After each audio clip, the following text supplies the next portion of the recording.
Valim, eu gostaria de explorar esse tema contigo, que é o Benedito Gonçalves, que é o corregedor-geral da Justiça, perdão, eleitoral, liberou hoje o relatório sobre a ação que pode tornar o ex-presidente Jair Bolsonaro inelegível. Ele pede que o julgamento seja marcado e ele encaminhou isso, remeteu ao Alexandre de Moraes, que é o presidente do TSE, a quem cabe agora marcar a data para o julgamento. Como é que você analisa esse processo? Existe substância adequada para que o Bolsonaro de fato se torne inelegível? Você acha que isso é provável? Isso pode agudizar um subsequente processo de persecução criminal, caso ele se torne inelegível? Faz um arrazoado, por favor, Valim, de toda essa questão. Como é que você sente isso? Veja, tem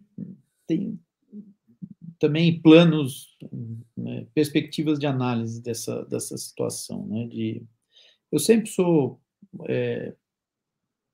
muito cauteloso em matéria de restrição de direitos, sobretudo de direitos políticos, né, porque é algo muito grave você retirar os direitos políticos de uma pessoa, como o Bolsonaro, que queira ou não, por mais horrorosa que seja a figura dele, tem pessoas que querem votar nele. Então, na medida, é a mesma lógica que a gente adotava e que a gente proclamava quando o presidente Lula foi injustamente, né, os seus direitos políticos foram injustamente subtraídos, né?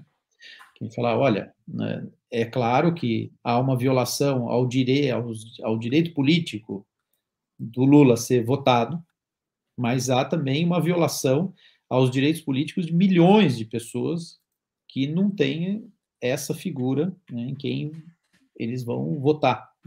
Inclusive, dessa perspectiva que a legislação internacional muitas vezes trata desse assunto. Então, eu tenho sempre essa precaução, essa prevenção em relação a essas matérias. Mas, em relação ao Bolsonaro, eu vou repetir o que eu sempre disse. Bolsonaro jamais poderia ter permanecido na política brasileira, né? Na primeira vez que ele foi, e lá como deputado, sei lá quando, e falou que o Ustra era uma maravilha e que a tortura foi muito bem-vinda e que deveria ter sido feita mesmo durante a ditadura militar e que ele deveria ter sido expulso nesse momento da política.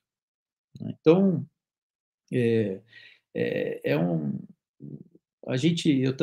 sei que as pessoas, sobretudo no Brasil, muitas vezes sob essa falácia também de um liberalismo tosco, né? Que não, tem que liberdade de expressão, você pode falar o que quiser, o político pode falar o que quiser, não é assim, né? Qualquer democracia madura se defende. Aqui no Brasil, as pessoas, a gente está também numa fragilidade institucional tão grande que a própria defesa da democracia é um tabu. Mas a gente não pode hesitar em defender a democracia, né? E por que eu estou fazendo esse introito aqui? Porque no caso do Bolsonaro, me parece que urge alijá-lo da política.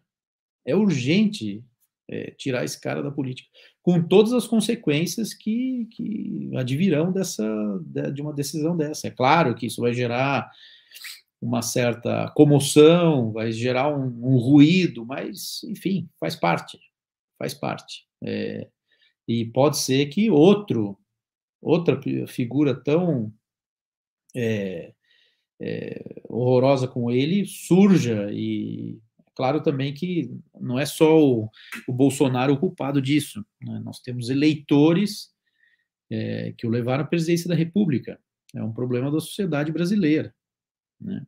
Que a gente sempre, o que a gente chama de redemocratização no Brasil, depois do período militar, foi uma redemocratização parcial, né? Foi uma devolução do poder aos civis, mas não houve uma democratização na sociedade brasileira, né?